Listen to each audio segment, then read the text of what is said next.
Hello friends, कसे आहात? मजेत ना? मला तर आज जरा बोरच झाले होते, कारण आज आमची सुट्टी संपली ना. आम्ही आज दिल्लीला निघालो होतो, म्हणून जय बाप्पाचे दर्शन करून आलो मी. आणि इथे सगळे माझी वाट पाहत उभे होते आम्हाला वाट लावण्यासाठी. कमलाजी, तात्या, काका, काकी, माऊ सगळेच होते. सगळे मला बाय बाय करत होते. आजी बाबा तर खूपच बोर झाले होते, कारण आता मी निघालो होतो ना, म्हणून मग सगळ्यांना बाय बाय केले मी. आणि मग ढाकणे आजीच्या वाड्यात आलो. तिथे पण मग बाबांना, आजीला भेटलो, ननन आजीला भेटलो.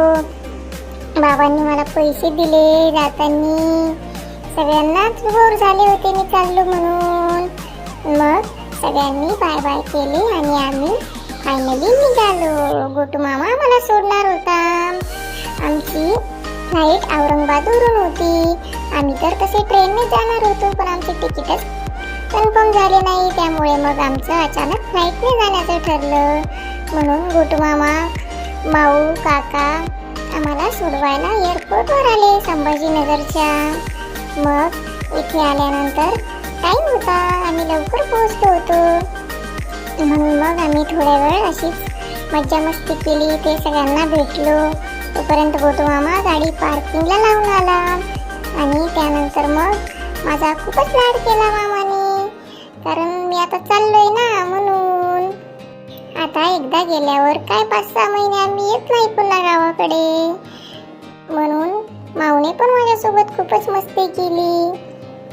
त्यानंतर मग फ्लाईटचा आता टाइम झालेला होता, म्हणून म्हटलं आता निघूयात आपण. मग आम्ही निघालो आणि आतमध्ये आम्ही एंट्री केली. माऊ आणि काका तर मामा बाहेरच उभे होते, कारण ज्यांचं तिकीट असतं त्यांनाच एंट्री मिळते आतमध्ये. मग मी पप्पा लगेच जमा करत होते. तोपर्यंत मी इथून काचेतूनच माऊला त्यांना पाहत होतो. मी आवाज देत होतो, म्हणत होतो मला बाहेर यायचंय तुमच्याकडे. पण मला काय जाताच येत नव्हते. कुठून बाहेर जाऊ. मम्मीला म्हणत होतो मी मला जायचंय, काकाकडे जायचंय. पण काय आता मम्मी म्हटली आता नाही जाणार आपण. मग मम्मी पप्पांनी बोर्डिंग पास आणला आणि मग आम्ही आता तिथे पण त्यांना बाय बाय करत होतो. म्हटलं आता बोर्डिंग पास वगैरे सगळं मिळालंय, आता आम्ही जातो. बघा ते पण कसे बाहेर उभा आहेत. त्यांना पण आत येता येत नव्हते आणि मला पण बाहेर जाता येत नव्हते. म्हणून मग तिथूनच मी बाय बाय केलं आणि मग आम्ही आलो आतमध्ये. इथे येऊन मग बसलो थोड्या वेळ, कारण फ्लाईटला अजून टाइम होता ना, म्हणून. मग मी असंच इथे थोड्या वेळ खेळत बसलो बोर्डिंग पास सोबत. भूक लागली होती म्हणून जेवण पण केले आणि नंतर मग पाणी प्यायला आलो. मग पाणी पिऊन झाल्यावर वाव, ते तर माझं फेवरेट खेळ होता सगळा. किती छान होतं बघा एअरपोर्टमध्ये. मला तर मज्जाच वाटली बघून. मग मी इथेच असं थोड्या वेळ खेळत बसलो. बॉल खेळलो, झोका खेळलो. दादा आणि दीदी पण होते तिथे, त्यांच्यासोबत पण खेळलो मी. मला तर मज्जाच आली. खूप वेळ खेळायला मिळाली मला, कारण आम्ही लवकर आलो होतो ना म्हणून. मग मम्मी पप्पा थोड्या वेळ बाहेर बसले आणि मग मी इथेच खेळत राहिलो. मला तर इथेच खेळू वाटत होते, जाऊच वाटत नव्हते. मम्मी बोलत होती मला, चल शौर्य आता पास झाला खेळायचं, तिकडे जाऊन बसूयात आपण. पण मी कशाचा येतोय, इथेच घोडा खेळलो, घसरगुंडी खेळलो आणि मम्मी पप्पा माझा तिकडे वेट करत बसले. मी म्हटलं अजून टाइम आहे ना जायला, मग तोपर्यंत मी खेळूनच घेतो. मला तर मज्जाच आली बाबा, खेळतच बसलो ते किती वेळ. खूपच एन्जॉय आला मला तर. मग एका तिथल्या दीदीने पण मला झोक्यात बसवले, सीट बेल्ट लावला आणि मला तिने झोका पण दिला. खूप छान दीदी होती ती. खेळवलं तिने मला बराच वेळ. त्यानंतर मग टाइम झाल्यावर मम्मी सोबत मग मी आलो इकडे. हा वेरूळ अजिंठा लेणीचा फोटो आहे. त्यानंतर मग मी पप्पांना म्हटलं मला काहीतरी प्यायला घ्या, ज्यूस. मग म्हणून मी आणि पप्पा मग तिथल्या एका शॉपमध्ये गेलो आतमध्ये आणि तिथून एक ज्यूस घेऊन आलो. मग काय अजून पण टाइम झालाच नव्हता मला तर बोर व्हायला लागले होते, म्हणून मग मी असं थोड्या वेळ इथे ज्यूस पीत बसलो. छान आहे म्हणत होतो पप्पांना. लिची फ्लेवर होता ना, मला खूप आवडते लिची, म्हणून तर मला खूप आवडला. नंतर मग टाइम झाला, मग आम्ही चाललो आता फ्लाईटमध्ये. Bye bye. बघा आता एंट्री करत होतो फ्लाईटमध्ये, पण मला तर काय फ्लाईट दिसतच नव्हती. मी मम्मीला विचारत होतो, कुठे ग मम्मी फ्लाईट कुठे?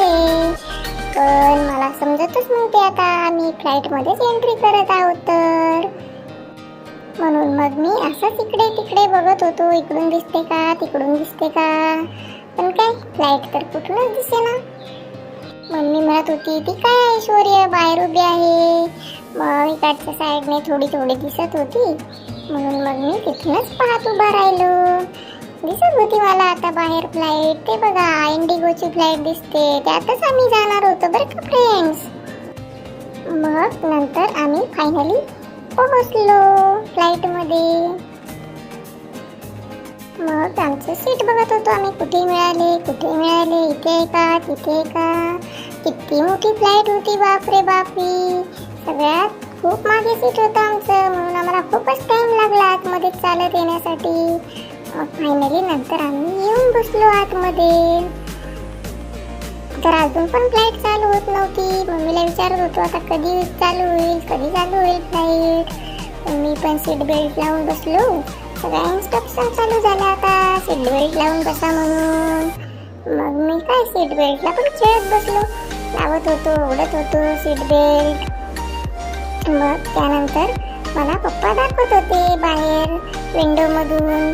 बाहेर बघ आता कशी फ्लाईट टेक ऑफ होईल, मग किती भारी दिसते. आणि फायनली आमची फ्लाईट निघाली आता. वाव, बघा संभाजीनगरचा व्ह्यू कसा दिसतो आहे, किती मोठं दिसते संभाजीनगर. त्यानंतर मग आम्ही 2 तासातच दिल्लीमध्ये पोहोचलो. पण तसं तर ट्रेनने आम्हाला 24 तास लागले होते. मला तर कळलं पण नाही कधी आम्ही आणि कधी नाही. तर माझी एक झोप होईपर्यंत तर आम्ही दिल्लीला पण पोहोचलो होतो. वाव, चला आता आम्ही आमच्या क्वार्टरमध्ये जातो. पोहोचलो आम्ही फायनली दिल्लीमध्ये. Bye bye, see you.